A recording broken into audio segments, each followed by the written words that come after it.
Welcome back. Today I'm going to talk about Rovinj, Croatia and the Istrian Peninsula, where I did all the research so you don't have to. Choosing a destination is only the first step in planning your dream European vacation. After you've chosen where to go, all the hours of research, planning, and booking begins. This can be frustrating and overwhelming. I will cover all the exact itineraries, logistics, expert tips and tricks so that you aren't burnt out before you even depart. This video is part of the larger Croatia itinerary. I'll put the video link right there. And I'm going to talk about everything you need to know about visiting Rovinj, as well as what to do in the area if you have a little bit more time. The islands and cities on the Dalmatian coast of Croatia get the most attention, but Istria should not be overlooked. Jutting out into the northern Adriatic, Istria is a triangle-shaped region that straddles three countries, Croatia, Slovenia, and Italy. The unique crossroads location has given Istria an incredible mix of influences from the Venetians, Austro-Hungarians, and others. It has medieval hilltop villages, Roman ruins, charming port cities and coastal towns, rolling hills, olive groves, characteristic old towns, and lush forests. This is one of my favorite areas in all of Europe. It really has everything you can be looking for. So a little history. Istria's strategic location on the northern Adriatic has made it a coveted territory for centuries, resulting in a fascinating and complex history. The early inhabitants can be traced back to a tribal group in the Bronze Age, and they were followed by Greek colonists who founded cities like Pula. Then came Roman rule in 177 BC. After the Roman Empire's collapse, Istria was controlled by the Byzantines and then the Republic of Venice during the Middle Ages. In the 19th century, Istria became part of the Austro-Hungarian Empire before being ceded to Italy. Following World War II, Istria became part of Yugoslavia until the early 1990s when the War of Croatian Independence had them break away from Yugoslavia. I'm going to start with all the places to see, and then we'll do all the logistics at the end of the video. Rovinj is where I would have my home base. It's perched on the western coast of the Istrian Peninsula. It's so romantic and charming. It has colorful houses that line narrow marble streets, towering church steeple, and quaint harbors filled with fishing boats and yachts. It really is pure Mediterranean charm and has rightly earned the nickname the Little Venice of Istria. The historic city has roots dating back to the 7th century, though it really flourished during Venetian rule in the Middle Ages. It consists of the pedestrianized Old Town, which sits on the hill, and then the newer part of town, which spreads on the flat land around it. The Old Town of Rovinj remains remarkably well preserved, and just wandering the cobblestone alleyways and piazzas of Rovinj is one of the best things to do with an afternoon. There's hidden cafes, art galleries, and shops wherever you turn. And there's a nice market as you enter the town that sells locally made food and handicrafts. The heart of Rovinj is the church that sits on the top of the hill, St. Euphemia's Basilica. It's a Baroque church with a big bell tower that gives you great views of the city. Originally dating back to the 8th century, the church you see now was constructed in the early 18th century. And the basilica is dedicated to the patron saint of Rovinj. The interior features a striking altarpiece and beautiful stained glass windows. The tower costs €4 to go up.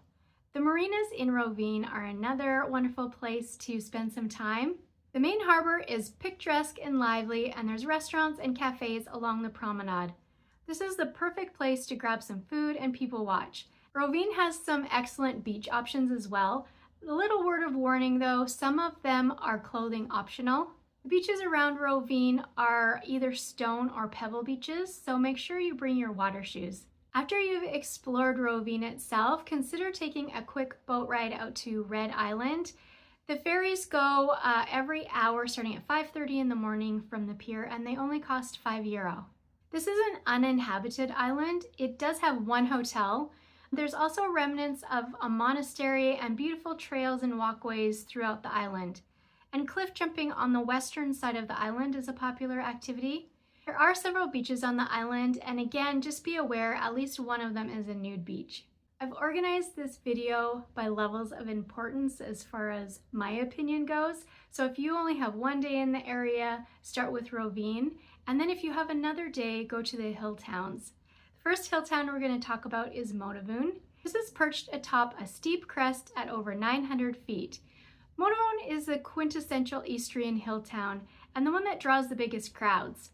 Its walls and towers enclose a tangle of cobblestone alleyways, Gothic palaces, and charming piazzas. Views from the town stretch in all directions, and they're absolutely gorgeous. No visit to Roving would be complete without walking around its fortified ramparts. The next hill town to visit is Groznan. This is just down the valley from Roving. It really is another exquisite medieval town, and it has evolved into a thriving hub for artists and musicians from around the world.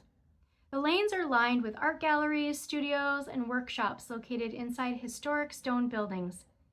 It's a true delight to wander this beautiful town. You really will not stop taking pictures. This town comes alive during its summer classic music program with concerts taking place in the Church of St. Vitus. The next town to visit is Hum. This is the smallest town in Istria with only 2 streets. With an official population hovering around 20 residents, Hum makes up for its tiny size with loads of character. The stone dwellings and narrow lanes date back centuries, and it's topped with a small church and surrounded by preserved medieval defensive walls. It won't take you long to explore Hum, but it is definitely worth it. Another hill town to consider, especially if you love the outdoors and nature, is Pazin. Although it is the seat of the Istrian county, it is lesser known to tourists and therefore feels a little sleepier. It's set on the edge of a sinkhole formed by the river, and the location of this town is truly stunning. The river runs into the Pazin cave, which has an underground lake. You can visit the caves and actually zip line in there. It costs €30 and take 2.5 hours, but you need to make a prior appointment. Another option is to zip line across the sinkhole itself or to rope jump off the cliffs. There are many beautiful hiking options in the area as well, and the 10th century castle now holds 2 museums. If you are there in the summer, make sure to go to this waterfall, where you can swim and cool off, or you can hide in the shade of the cliff roof. If you love Roman ruins, Pula needs to be high on your list. This is a city that combines a lively modern vibe with a lot of history and culture. At the heart of Pula lies the extraordinary Roman amphitheater, and this is the biggest draw for people. This is one of the world's best preserved amphitheaters. This massive stone structure was constructed between 27 BC and 68 BC, which is about the same time as the Colosseum in Rome. It once hosted bloody gladiatorial contests and could seat up to 20,000 spectators. Today, it provides a striking backdrop for summer concerts, festivals, and sporting events. And during the summer, you can watch gladiators fight and learn about their clothes, hairstyles, and weapons. It is open daily, but hours vary depending on the season, so check that out before you go. It costs €10 to get in. After you're done at the amphitheater, make sure you walk to the nearby Roman Forum with the Temple of St. Augustus. The temple was built in the 1st century. Originally, it was one of 3 temples in the Forum, but it is the only one that has survived. After being used as a temple, it was transformed into a church and then used for grain storage. Today it is a museum that houses ancient Roman sculptures. It is open daily from 10 to 8 and it only costs €2 to get in, but it only takes cash, so just be aware of that. The Pula Castle or Citadel was originally built by Venetians on a hill in the middle of the city. It was built in 1630 and completed 3 years later. Because of its location, it has always been an important defensive point for the area, and the stones from the large Roman theater were used in its construction. Today it houses a historical museum of Istria, and it's one of the best places to see views of Pula. It costs €6 to enter. Pula has a series of other fortifications that were built by the Austro-Hungarian Empire. There are a total of 27 forts and 60 other fortified buildings, making it the strongest naval base on the Adriatic coast. Many of these structures can still be seen today. Punta Cristo, for example, is a circular fort with beautiful views. It also has an underground section that visitors can explore, as well as a rooftop bar.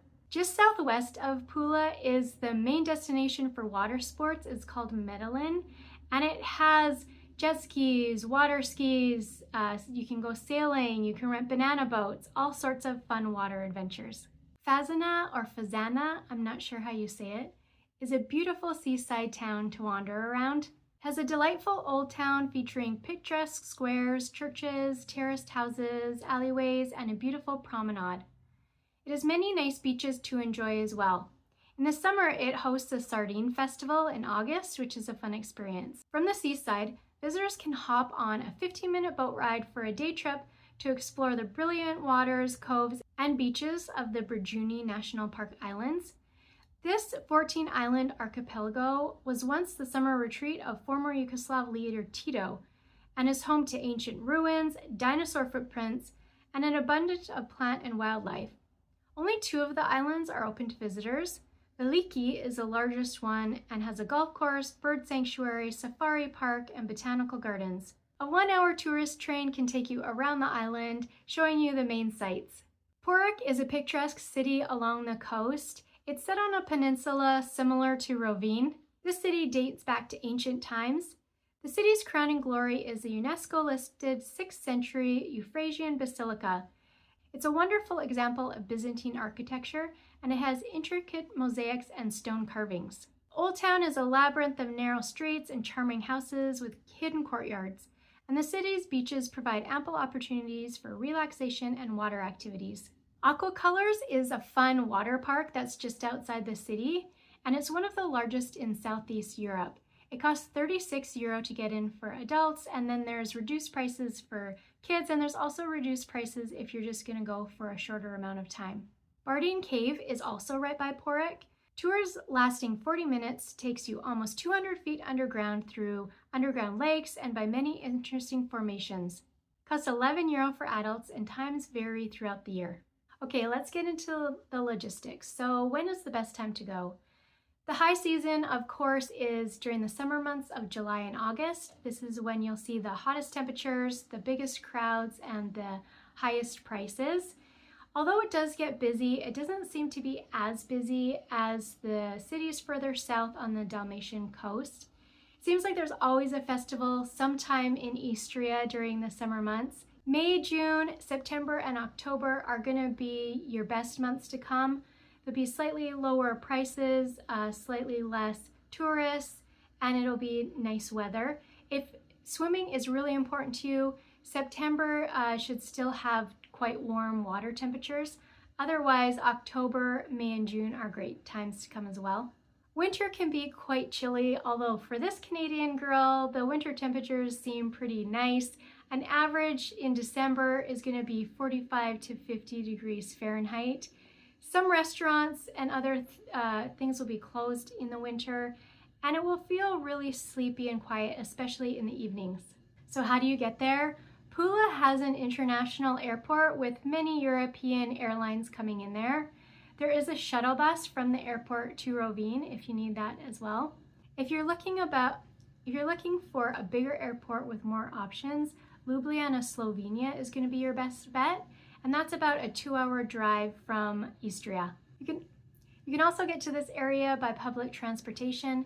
The train system in this area is not very robust, so I probably wouldn't rely on that, but there are buses that can get you where you want to go.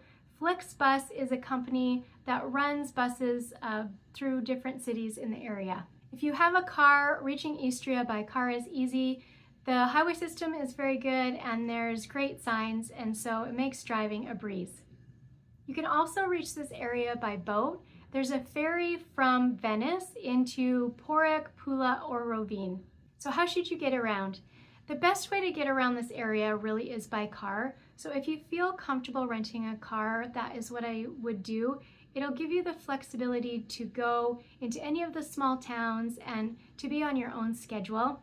If this makes you really nervous, there are bus systems that within each city that will take you around the city, and they can take you to nearby places such as beaches and other locations that are close to the city. And then there is that Flixbus that I was talking about that can take you to other cities as well. The smaller towns and the hill towns are going to be harder to reach by public transportation. If you don't want to rent a car, I would hire a private driver or go on an organized tour. So what's the food like in Istria? The food revolves around very fresh ingredients such as fresh fish and olive oil. There's a lot of pasta, wild herbs, and smoked ham and cheeses. And of course, there's truffles everywhere. I don't like the taste of truffles, so I have to be careful to make sure they're not added in the dish I'm ordering. But if you love them, you'll be in heaven. Try some local specialties like minestra, which is a hearty Istrian stew, or bakalar, which is dry salted cod. Istria is absolutely gorgeous and there's so much to do and see. If you found this video helpful, please like and subscribe. And if you would like us to help you custom design the perfect itinerary for you, contact us at our website at eurotravelsbydesign.com.